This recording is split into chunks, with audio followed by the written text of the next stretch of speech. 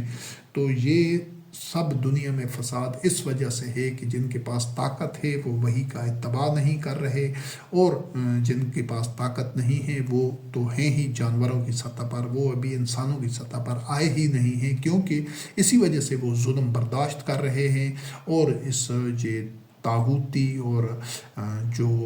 ایک شیطانی نظام ہے اس کے خلاف اٹھتے نہیں ہیں، بغاوت نہیں کرتے، متحد نہیں ہوتے، ان میں شعور ہی نہیں ہے۔ تو یہ طرفین سے یہ اس طرح کا جو ابھی عالمی نظام چل رہا ہے، عالمی معاملات ماضی قریب میں یہ 200-400 سال میں 500 سال میں ہوتے آ رہے ہیں۔ اب ذرا ایک نگاہ ڈالتے ہیں مغربی تہذیب کے موجودہ ایک جو ان کا سٹرکچر ہے، جو ان کا سوشل اور اکنامکل جو ان کا ایک ترجیحات ہیں، جو ایک سٹرکچر ہے دنیا میں 3 ارب، یہ اسی جو مغربی تہذیب ہے جسے اقوام مغرب معاشی فوائد اور سہولتیں اور وہ حاصل کر رہی ہیں، برتری حاصل کر رہے ہیں دوسری اقوام پر، ان کے پاس جنگی قوت ہے، سسٹم بنائے ہوئے ہیں، ان کا لائف سٹائل بہتر ہے، ان کے پاس جو تعلیم اور یہ ساری تحقیق اور یہ سب کچھ ہے، تو اس کے ساتھ ساتھ دیگر جو اس کے منفی اثرات ہیں پوری دنیا میں، اس میں آپ دیکھ لیں کہ اسی باطن اور طاغوتی تہذیب کا نتیجہ ہے۔ یعنی مغرب اپنی باوجود ایک سائنسی ایجادات کے یا اپنی وہ انسانی سطح کے اوپر آنے کے ہیں، طاغوتی نظام اور اس کے جو جو نمائندے ہیں، جو اس کے محافظ ہیں، اس نظام کو چلانے والے ہیں، اس میں غلط فہمی میں نہیں رہنا چاہیے کہ وہ مومن ہیں یا مسلمان ہیں وہ طاغوت، لیکن وہ انسانی سطح پر ہیں۔ جو دوسرے عبادت طاغوت ہیں وہ ابھی انسانی سطح پر بھی نہیں ہیں۔ تو یہ اسی مغربی تہذیب کا نتیجہ ہے کہ 3 ارب لوگ خط غربت سے نیچے ہیں ٹوٹل 8 ارب آبادی میں سے، کیونکہ یہ باطن نظام جو تہذیب ہے، یہ جو سسٹم ہے، یہ لوٹ کھسوٹ کو پوری آزادی دیتا ہے، جنگل کا قانون ہے، اس میں عدل و قسط نہیں ہے، اس میں وہ معیار رب کریم کی نازل کردہ وحی نہیں ہے جس میں تمام انسانوں کے ساتھ عدل و قسط کا معاملہ ہوتا ہے، بلکہ اس جدید مغربی تہذیب میں جس کی لاٹھی اس کی بھینس کا معاملہ ہوتا ہے، جنگل کا قانون ہوتا ہے، اور ان کی عیاشیاں جو غالب اقوام ہیں، ترقی یافتہ ہیں، ٹھیک ہے انہوں نے محنت کی ہے، تحقیق کی ہے، کوشش کی ہے اور بغاوت کی ہے انقلاب کے ذریعے، لیکن اس کا فائدہ انہی کو ہی ہو رہا ہے، دوسرے لوگوں کا وہ خون چوس رہے ہیں، کمزوروں کا، محکوموں کا، ان کو تو انسان ہی نہیں سمجھتے، جس طرح پہلے واضح کیا جا چکا ہے کہ یہ تو ان کو ایک کیڑے مکوڑے اور ان کو جانور اور ریوڑ سے زیادہ اہمیت نہیں دیتے۔ تو اس مغربی تہذیب کا یہ ایک اس پر نگاہ ڈالنے کہ دنیا میں جو لگژری گڈز ہیں، عیاشی کے سامان کے اوپر $354 بلین سالانہ خرچ ہو رہے ہیں، اور جو الکوہل ڈرنکس ہیں، شراب وغیرہ، اس پر $1,600 بلین کی انڈسٹری ہے، خرچ ہو رہے ہیں، اور جو منشیات کی اور ڈرگز انڈسٹری ہے اس پر $400 بلین سالانہ، اور $700 بلین جوئے اور گیمبلنگ کی انڈسٹری ہے۔ یہ ان کی جو ایک مکروہ اور بیانک چہرہ ہے، ان کی خود غرضی اور بے حسی میں کہ دولت ان چیزوں میں کتنی برباد کر رہے ہیں۔ وہ اللہ کی پیدا کردہ وہ وسائل ہیں، وہ جو ساری انسانیت کی منفعت کے لیے، اصلاح کے لیے اور ان کی بنیادی انسانی ضروریات اور ان کے دکھوں کے مداوع کے لیے جو چیزیں، وسائل اور صلاحیتیں اور استعمال ہونی چاہیے تھی، وہ ان چیزوں پر خرچ ہو رہی ہیں۔ پھر ان کی جو عداوت ہے آپس میں ایک دوسرے کے لیے، اس کا تو کوئی حد اور انتہا ہی نہیں ہے کہ صرف پوری دنیا میں جو گلوبل ملٹری سپینڈنگز ہیں، جو اخراجات ہیں، وہ $2,240 بلین تک سالانہ ہیں۔ صرف امریکہ $876 بلین تک کے سالانہ اخراجات انسانوں کو تباہ کرنے کے لیے، مغلوب رکھنے کے لیے اور دنیا کا تھانے دار بننے کے لیے یہ پیسہ اور وسائل برباد کر رہا ہے۔ اور اس کے علاوہ یہ نئی 6th generation fighters aircraft programme اور دیگر نیوکلیئر پروگرام، نیوکلیئر سب میرینز پروگرام پر $سینکڑوں بلین برباد ہو رہے ہیں۔ اس کے علاوہ جو یہ ان کا جو آپس میں ان کے قلوب کے اندر جو عداوت ہے، نفرت ہے اور خوف ہے، اس کی ایک جھلک دیکھتے ہیں کہ نیوکلیئر وار ہیڈز دنیا بھر میں 12,500 کے قریب ہیں، جن میں جو امریکہ، روس، چین، ان سب کے پاس ایک ایک جو نیوکلیئر وار ہیڈ ہے اس پر 28 لاکھ سے 28 لاکھ روپے تک خرچ ہوتا ہے، ملین ڈالرز، اس میں ڈالرز خرچ ہوتے ہیں، یعنی تقریباً $3 ملین تک ایک ایک وار ہیڈ پر خرچ ہوتا ہے، 30 لاکھ ڈالرز تک۔ صرف امریکہ 1940 سے لے کر 1996 تک کے 50 سال کے قریب عرصہ میں 5.5 ٹریلین ڈالرز ایٹمی اسلحہ پر خرچ کر چکا ہے۔ یہ ان کے اندر کا وہ جو شر ہے، فساد ہے، کہ وہ پوری دنیا کو بارود کے ڈھیر پر بٹھائے ہوئے ہیں۔ یہ جو عالمی طاقت ہے، جو سرغنے ہیں، قادر مجرمین ہیں، کہ جن کی اگر جڑ نہ کاٹی گئی، اس تہذیب کو لگام نہ دی گئی، ان کا راستہ نہ روکا گیا، تو یہ خود بھی برباد ہوں گے اور ساری دنیا کو بھی تباہی کے اس جہنم کے گڑھے میں گرائیں گے۔ اس کے علاوہ اس کے 1945 میں تو امریکہ کے پاس صرف 2 ایٹم بم تھے جو اس نے جاپان پر گرا دیے۔ پھر ایک وقت آیا کہ دنیا میں 32,000 ایٹامک وار ہیڈز موجود تھے، دڑا دڑ پاگلوں کی طرح یہ تیار کر رہے تھے امریکہ، روس اور آپس میں حریف جو تھے۔ اور پھر سرد جنگ کے علاقے میں تو 45 سے لے کر 1991 تک صرف امریکہ نے 70,000 نیوکلیئر وار ہیڈز بنائے، پھر ان میں سے ضائع بھی کرتا رہا، بناتا رہا، ضائع کرتا رہا، نئی تجربات، نئی تحقیق۔ تو یہ کیوں بنا رہے تھے؟ کیا یہ دنیا میں امن کو یقینی بنانے کے لیے، انسانیت کی منفعت کے لیے، اصلاح کے لیے، سلامتی کے لیے؟ نہیں، بلکہ یہ اپنی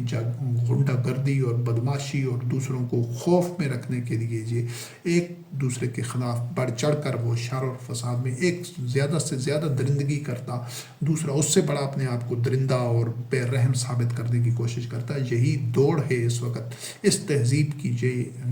شناخت ہے، یہ اس کے خمیر میں ہے کہ اس میں جو اپنے آپ کو ابھی امریکہ کے دنیا میں 500-600-700 کے قریب دنیا میں اس کے اڈے ہیں، بیسز ہیں، پوری دنیا میں اس کی موجودگی ہے، کہ وہ چائنا سے، روس سے اور دیگر طاقتوں سے اپنے آپ کو زیادہ شفاق اور درندہ اور طاقتور ثابت جب تک کیے رکھے گا، اس کے پاس یہ دنیا کی تھانے داری اور دنیا کا پر جو مسلط رہے گا۔ جب وہ کمزور ہو گیا یا اس سے کوئی اور آگے بڑھ گیا، تو اس کے آگے بڑھنے والوں کی یا اس کو اپنی جو پوزیشن ہے اس کو برقرار رکھنے کے لیے جتنا نقصان کرنا پڑے گا، جو کچھ آگ لگانی پڑے گی، جس طرح پہلی اور دوسری جنگ عظیم میں یہ کر چکے ہیں، ایٹم بم گرا چکے ہیں، اور اس کے بعد درجنوں، بیسیوں، سینکڑوں جنگیں لڑ چکے ہیں پوری دنیا میں، ان خبیثوں اور ان طاغوت کے ان کے سیاہ جو اعمال ہیں، ان کی سیاہ کاریاں ہیں، ان کا مکروہ چہرہ ہے،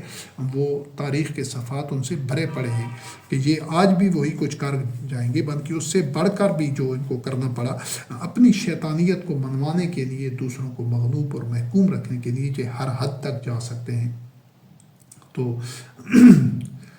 یہ دنیا میں 1945 سے لے کر آج تک یہ جو 8 ایٹمی طاقتیں ہیں، انہوں نے 2000 سے زیادہ نیوکلیئر ٹیسٹ کر چکی ہیں، جن میں سے نصف سے زیادہ امریکہ نے کیے ہیں۔ کیا انسانیت کے امن کے لیے،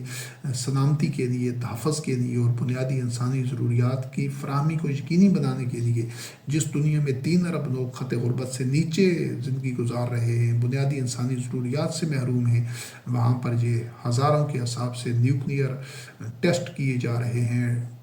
ہزاروں دسیوں ہزاروں کے حساب سے ایٹامک وار ہیڈز ہیں، اس کے علاوہ وہ فائٹر جیٹس ہیں، نیوکلیئر سب میرینز ہیں۔ یہی ان کا تہذیب و تمدن ہے، بلکہ حقیقت یہ ہے کہ انہوں نے اس تہذیب نے اپنے تہذیب و تمدن میں جو جنگلی جانور جن کو کہا جاتا تھا، جن کو بھیڑیے، درندے اور خون شام اور بربریت کی ایک علامت سمجھا جاتا تھا فطرت میں، تو یہ جو انسان ہے یہ ان سے کئی گنا زیادہ، کہیں زیادہ گھٹیا اور شفاق اور خود غرض اور بے حس اور ظالم ہو چکا ہے، اپنی اسی ہوائے نفس اور شہوات کی اتباع کی وجہ سے، کہ اس کے پاس طاقت تو آ گئی ہے، لیکن اس کی درندگی کئی گنا زیادہ اور ہلاکت خیزی اس سے بہت زیادہ بڑھ گئی ہے۔ اور ایئرکرافٹ کیریئرز جو دنیا میں تقریباً 47 کے قریب ہیں، جن میں سے 11 کے قریب امریکہ کے پاس ہیں، ایک ایک ایئرکرافٹ کیریئر کی قیمت $10 بلین تک ہے۔ پھر اٹامک سب میرینز ہیں جن میں سے ایک ایک کی قیمت $3 بلین تک ہے۔ دنیا میں 6 ممالک کے پاس 130 اٹامک سب میرینز ہیں۔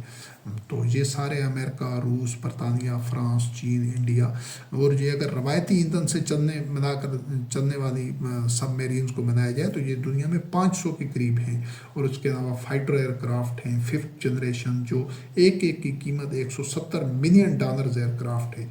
جبکہ دوسرے جو اسٹینتھ ایئر کرافٹ ہیں $100 ملین تک۔ یہ جو ٹوٹن فائٹرز ایئر کرافٹس ہیں صرف دنیا کے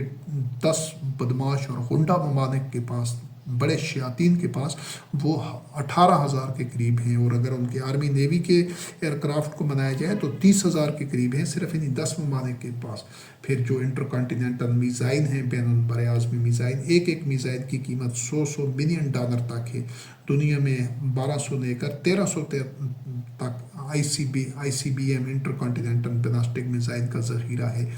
جو ترقی یافتہ ممالک کے پاس ہیں، جبکہ دیگر کم فاصلے پر مار کرنے والے میزائلوں کا تو شمار بھی ممکن ہے۔ یہ پھر اس کے ان میزائلوں سے بچاؤ اور دفاع کے نظام پر، ان میزائلوں کے حملوں کے خوف سے بچاؤ کے نظام کے اوپر $10 ارب برباد ہو رہے ہیں۔ یہی ان کی تہذیب ہے، یہی انسانیت ہے، یہی ان کا اپنے آپ کو تہذیب و تمدن کا علمبردار اور باشعور اور پڑھا لکھا اور اپنے آپ کو صاحب علم و دانش اور قرار دیتے ہیں۔ یہ ان کا حقیقت ہے، اور ان کا جو جھوٹ ہے، وہ ان کا جو دعوے ہیں وہ تو اسی چیز کے ہیں، لیکن ان کے جو اصل جو بھیانک ایک چہرہ ہے وہ ان چیزوں سے پتہ چلتا ہے کہ وہ کر کیا رہے ہیں۔ اس چیز کو نہیں دیکھنا کہ وہ کہہ کے آ رہے ہیں، ان کے ماضی کو دیکھنا ہے اور ان کے حال کو دیکھنا ہے کہ وہ دنیا کو کس نہج اور کس پوائنٹ پر لے آئے ہیں۔ اس کے علاوہ جو عملی طور پر یعنی یہ تو وہ باہمی عداوت اور خوف کی جس کی لاٹھی اس کی بھینس کا قانون ہے کہ وہ قلوبہم شتیٰ، ان کے دل آپس میں ٹکڑے ٹکڑے ہیں، اور ان کی جو جارحانہ ذہنیت ہے، درندگی ہے، حالانکہ ان کا جو قبلہ ہے وہ اقوام متحدہ۔ اگر یہ اقوام متحدہ ہیں تو یہ ساری بربادی کا سامان کس کے لیے تیار کر رہے ہیں؟ بلکہ وہ جو متحد ہونے کا جو ایک تاثر دے رہے ہیں، یہ اصل میں ایک دوسرے کو برباد کرنے کی سازشیں ہیں، اسی کی ریشہ دوانیاں ہیں، اسی کی کوششیں کہ ایک دوسرے کی جان کے دشمن ہیں، ایک دوسرے کو مٹا دینے کے در پہ ہیں۔ لیکن ان شیاطین نے جو نبادے اوڑے ہوئے ہیں وہ اقوام متحدہ، یہ متحد ہیں۔ اگر آپس میں یہ متحد ہیں تو یہ سب کچھ کس کے لیے کر رہے ہیں؟ یہ ان کی وہ منافقت ہے، ہاتھی کے دانت کھانے کی اور دکھانے کی اور ہیں۔ پھر 1945 سے جب سے یہ اقوام متحدہ یہ انہوں نے قبلہ بنایا ہے تو مختلف ممالک کے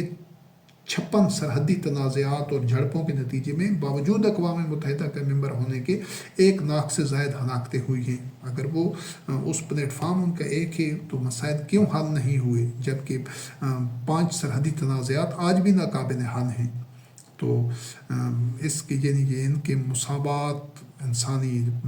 حقوق کی پاسداریاں اور آزادیاں اور انسانی حقوق کے جو نعرے ہیں وہ ہاتھی کے دانت کھانے کی اور دکھانے کی اور کے مصداق ہیں۔ اور ان کا یہ جو جمہوریت امن ہے، ان کی امن کی حقیقت بھی یہاں سے آشکارا ہو جاتی ہے کہ کتنا یہ امن کے لیے مخلص ہیں۔ کیا یہ امن کو یقینی بنانے کے لیے یہ سب کچھ ہے، یا تباہی کو یقینی بنانے کے لیے یہ اقدام کر رہے ہیں اور مسلسل دن رات کر رہے ہیں؟ تو یہ بھیڑ کی کھاد میں اصل میں بھیڑیا ہیں، اور یہ دھوکہ اور فریب دینے والے ہیں۔ بقایا ان کا جو UN کا سٹرکچر ہے اس میں کہاں مساوات ہے، اس میں کہاں جمہوریت ہے؟ اس میں تو وہ 5 غنڈے اور بدماش بڑے جو اکابر مجرمین ہیں، جو شیاطین ہیں،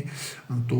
ان کے پاس ویٹو پاور ہے۔ بقایا سب کو تو وہ جوتے کی نوک پر نہیں لکھتے۔ اور جو اصل فورم ہونا چاہیے تھا، اگر یہ جمہوریت کے ساتھ ہی سچے ہوتے اور واقعتاً یہ جمہوریت پسند ہوتے، تو جو ان کی جنرل اسمبلی ہے اس کے پاس فائنل ڈیسیجن ہونے چاہیے تھے، تمام اقدامات اور اختیارات، کہ وہاں پر وہ اکثریت رائے کی بنیاد پر فیصلے ہوتے۔ لیکن حقیقت میں وہ جو ان کی سلامتی کونسل ہے، جس میں یہ 5 بڑے سرغنہ شیاطین ہیں اور 10 دوسرے ممالک ہیں، اس کی صوابدید پر ہوتے ہیں۔ یہ جمہوریت کا بھی وہ اس کو دفن کر چکے ہیں، صرف ان کی زبانوں تک ہے، حقیقت میں ان کے اندر جمہوریت نام کا کچھ نہیں ہے، بلکہ درندگی ہے اور ڈکٹیٹرشپ ہے پوری دنیا کے اوپر۔ تو جب یہ وہ ادارہ کہ جو کھوکھنے اور جھوٹے نعرے لگا رہا ہے جمہوریت کا، اس کی اپنی بنیادیں، اس کی روٹس، اس کے خمیر میں ڈکٹیٹرشپ ہے اور ایک آمرانہ اور ایک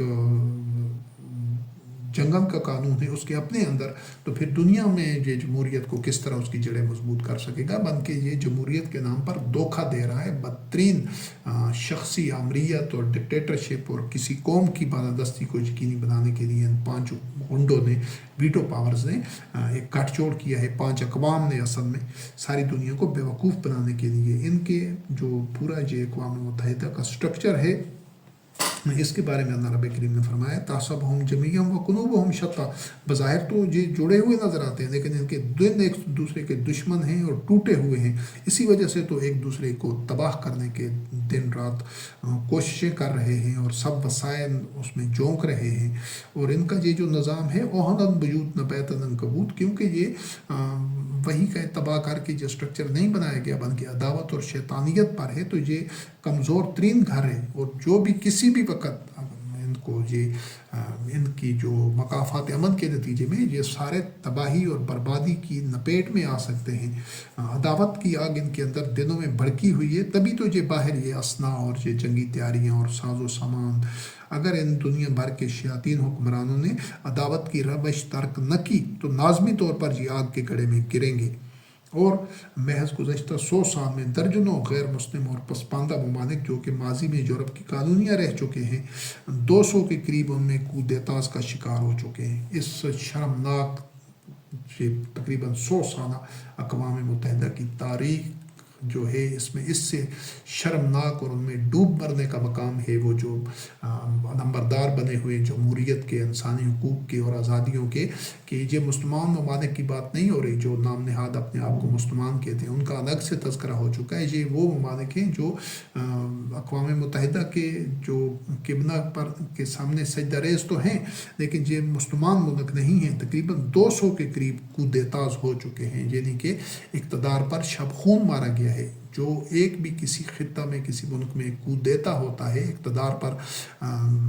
طاقت کے ذریعے یا سازش کے ذریعے قبضہ کیا جاتا ہے، یہ بہت بڑا فتنہ ہے اور یہ قتل سے بڑھ کر فتنہ ہے۔ تو وہ اس 100 سال میں جب سے یہ اقوام متحدہ تقریباً بنی ہوئی ہے تو اس نے کیوں نہیں روکا ان کودیتاز کو؟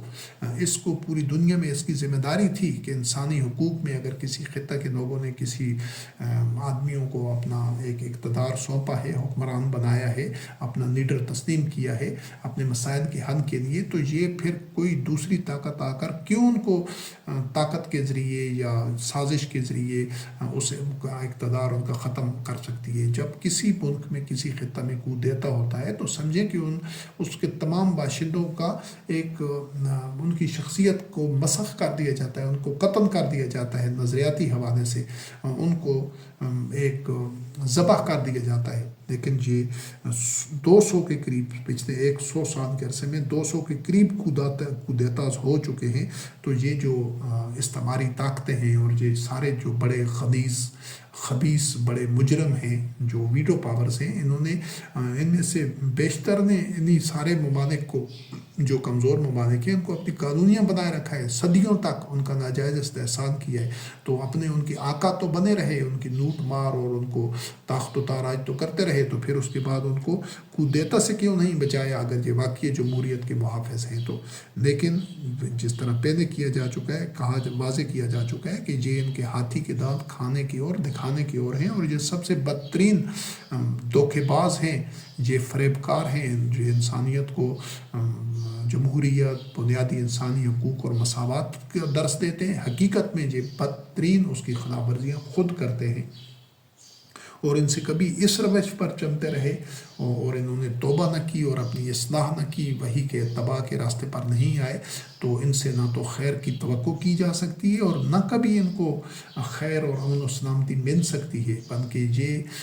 خود بھی غرق ہوں گے اور جو لوگ ان کے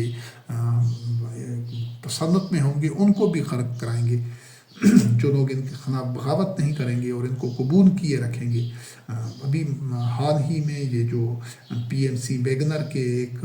50,000 کے قریب جو سزا یافتہ روسی مجرم تھے جو جیلوں سے ان کو رہا کر کے اس کو جو PMC ویگنر کو بنایا گیا ہے. یہ قاتلوں کا ایک گروپ تھا جو 2014 سے عالمی سطح پر آپریٹ کر رہا ہے اور تمام طرح کے جو غیر قانونی اقدامات ہیں اور جو دہشت گردی ہے اور جو ایک طاقت کا ناجائز استعمال ہے تو یہ کرائے کے قاتل وہ کر رہے تھے اور دنیا کے تقریباً 30 ممالک میں ان کی موجودگی تھی. تو اس فساد کو روکنا کس کی ذمہ داری تھی کہ وہ اس طرح کے غنڈہ گردی اور یہ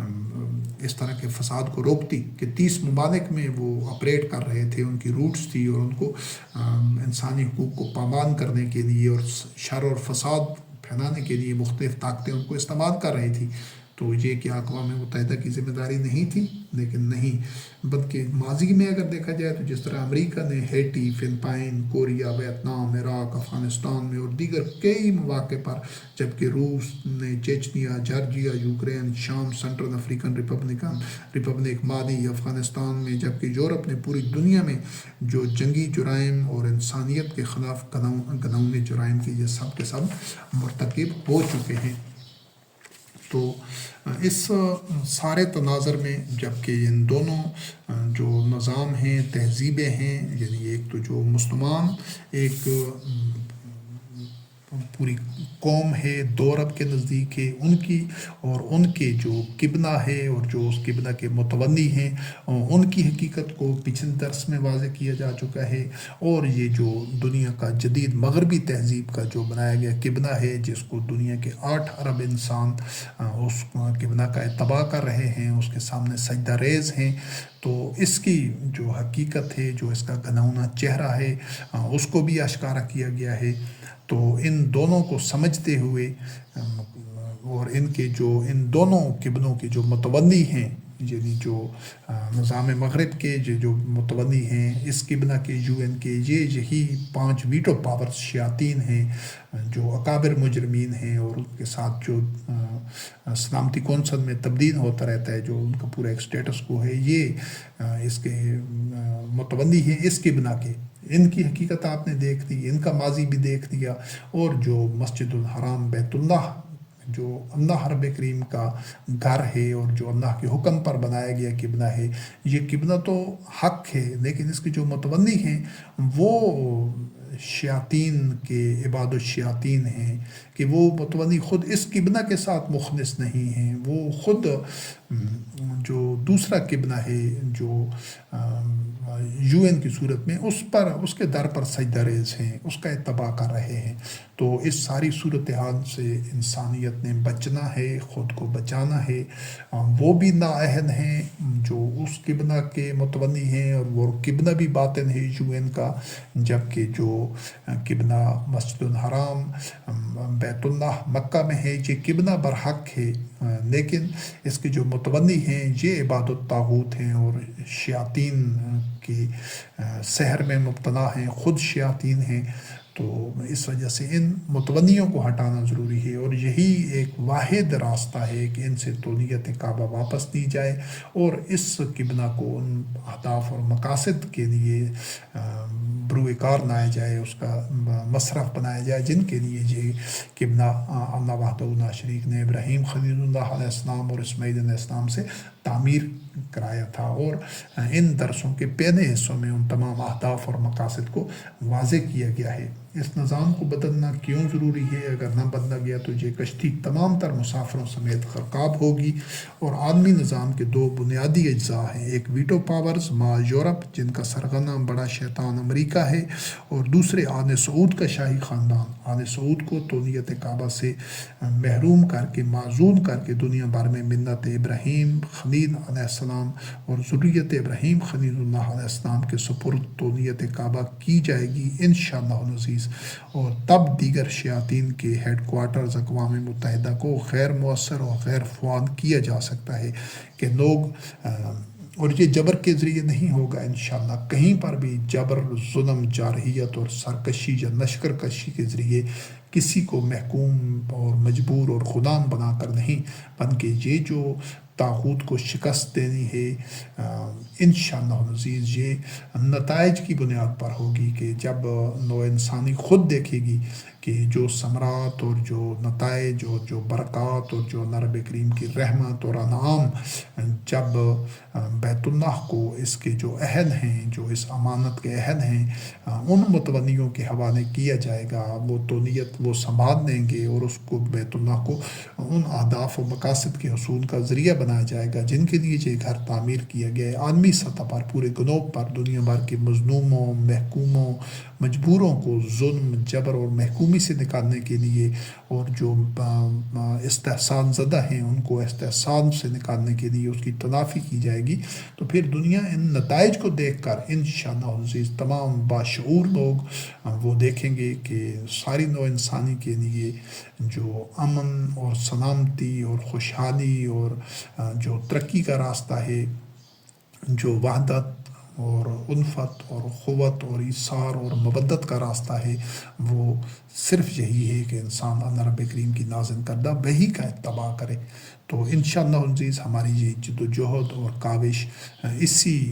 مقصد کے حصول کے لیے ہے، اور جو آخری حصہ ہے وہ انشاءاللہ عزیز اگلے درس میں وہ بیان کیا جائے گا۔